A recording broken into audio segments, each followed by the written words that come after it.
वाला मुझे बहुत परेशान करते टॉर्चर कर रहे हैं। मेरी बहू ज्योति घर जाके झूठा केस बनाया, उन्हें फंसाने के लिए पैसे मांग रहे, डिमांड मांग रहे।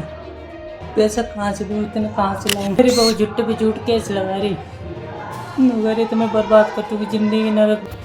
कहते हैं मर्द को दर्द नहीं होता। महिलाओं पे हो रहे अत्याचार की बात तो सभी करते हैं, लेकिन पुरुषों पे हो रहे अत्याचार की बात कोई नहीं करता, क्योंकि समाज का ताना बाना ऐसे बुन दिया गया है कि महिलाओं पे ही सिर्फ अत्याचार हो सकता है, पुरुषों पे नहीं।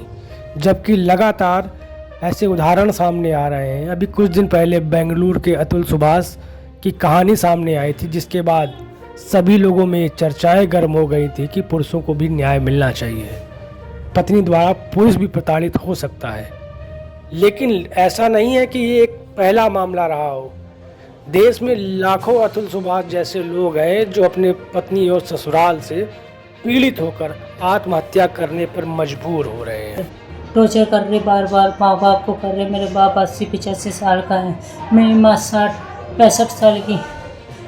और मेरे बड़े भाई को भवज को फंसाया। मेरे भाइयों से कोई मतलब नाता नहीं है, फिर भी उन्हें फंसाया जाए। सारे सबूत शपथ कॉलोनी में भेजे जा रहे, वहाँ रहते हैं, रामपुरी में रहते हैं। मेरी बहू ज्योति घर जाके झूठा केस बनाया, उन्हें फंसाने के लिए पैसे मांग रहे, डिमांड मांग रहे। पैसा कहाँ से दूँ, इतने कहाँ से लाऊं? 12 लाख रुपए मांग रहे, कहाँ से दूँ इतने?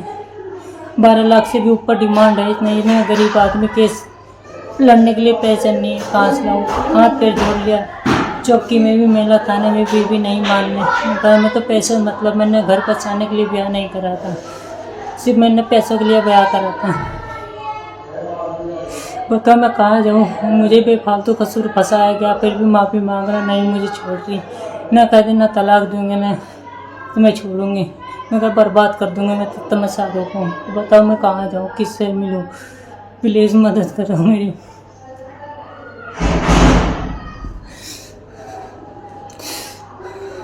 मुझे कोई रास्ता नहीं दिख रहा, बस यही रास्ता दिख रहा। अब एक रास्ता भाई, अगर मुझे कुछ पूछा, मुझे इंसाफ दिला दियो, बस मुझे इंसाफ दिला दियो। मेरे ससुराल वाले ढेर परेशान कर रहे, जीना मुश्किल कर रखा, रोज टॉर्चर करा जाए, निकलना मुश्किल, परेशान करे। कहाँ जाऊँ, कब तक घर बैठूँ? प्लीज़ मदद कीजिए, मदद।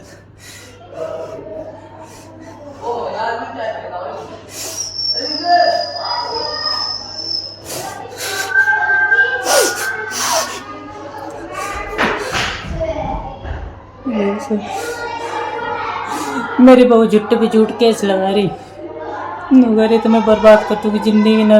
पुरुषों पे हो रहे अत्याचार पर हर बार सिर्फ नाम और स्थान चेंज होता है, कहानी सेम होती है। कभी अतुल सुभाष होता है तो कभी राहुल तिवारी।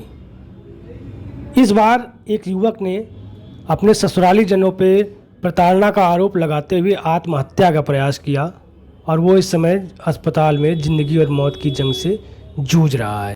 नाम है राहुल तिवारी। पूरा मामला उत्तर प्रदेश के मुजफ्फरनगर के रामपुर मोहल्ले का है। वीडियो में आप देख सकते हैं किस तरह वीडियो बनाते समय राहुल तिवारी फपक कर रो रहा है और अपनी पीड़ा बयां कर रहा है। इस पूरे मामले में पीड़ित के परिवार ने भी अपना बयान दर्ज कराया है। उनके बयान को सुनकर ही आप उनकी पीड़ा का अंदाज़ा लगा सकते हैं। ज्योति मिश्रा वैभव मनसराम, उसके साथ शादी हुई थी, तो उनका आपसी विवाद चल रहा था, पति पत्नी का जी। तो उन्होंने जो भी कहा, फिर उनके ससुराल मायके वाले आए, उन्होंने कहा हमारी लड़की आपके साथ नहीं रह सकती। तो हमने कहा चलो ठीक है, जहाँ भी रखना चाहते हो आप अपना हिसाब से देख लो। तो उन्होंने कहा हम किराए से रहना चाहते हैं। हाँ ठीक है, आप किराए से मकान ले लो। फिर उन्हें कुछ दिन के बाद हमने उन्हें किराए से मकान दिलवा दिया। फिर कुछ दिन के बाद खबर है कि वे वहाँ भी शांति नहीं, लड़ाई झगड़े कर रहे हैं। एक दिन आए उन्होंने, उनकी पूरी फैमिली आई, उनका छोटा भाई, बड़ा भाई और वो पिता लड़की वाले। तो उन्होंने हाथापाई की जाके रिपोर्ट कर दी पुलिस चौकी में उन्होंने, और वहीं से केस दर्ज करवाया उन्होंने। फिर लड़की को अपने घर लेके चले गए। वहाँ से हम गए पुलिस चौकी पर रिपोर्ट करवाने, तो उन्होंने पुलिस वाले कह रहे जी हमें सबूत चाहिए, सबूत के बिना आपकी कार्रवाई नहीं करेंगे। वहीं इस पूरी घटना पर पुलिस का क्या कहना है वो भी आपको सुनाते हैं।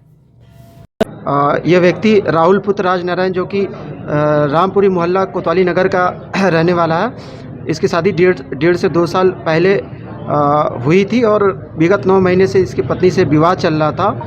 कोर्ट में मीडिएशन की कार्रवाई भी हुई थी दोनों पक्षों में समाधान के लिए, लेकिन मीडिएशन फेल हो जाने के बाद महिला थाने में मुकदमा भी पंजीकृत हुआ इस व्यक्ति और इसके घर वालों पे, और उस मुकदमे में विवेचना के बाद आरोप पत्र भी माननीय न्यायालय में जा चुका है। बहरहाल इस घटना के परिप्रेक्ष्य में उसके द्वारा लगातार अपने ससुराल जन पे आरोप लगाया जा रहा है और कथित रूप से बताया गया थाने पर अभी पक्षकार तहरीर देने नहीं आए हैं। यह व्यक्ति अभी गैलेक्सी हॉस्पिटल अंसारी रोड पे इलाजरत है।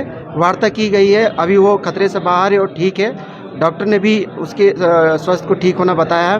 बहरहाल अभी घर वालों से संपर्क किया जा रहा है। तहरीर प्राप्त होने इतनी बार ससुराली जनों की प्रताड़ना से पुरुष के आत्महत्या का ग्राफ बढ़ता जा रहा है और लगातार ऐसे मामले सामने आ रहे हैं।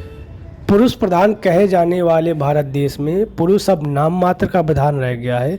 महिलाओं के बढ़ते अधिकारों के आगे पुरुष अब बौना साबित हो रहा है।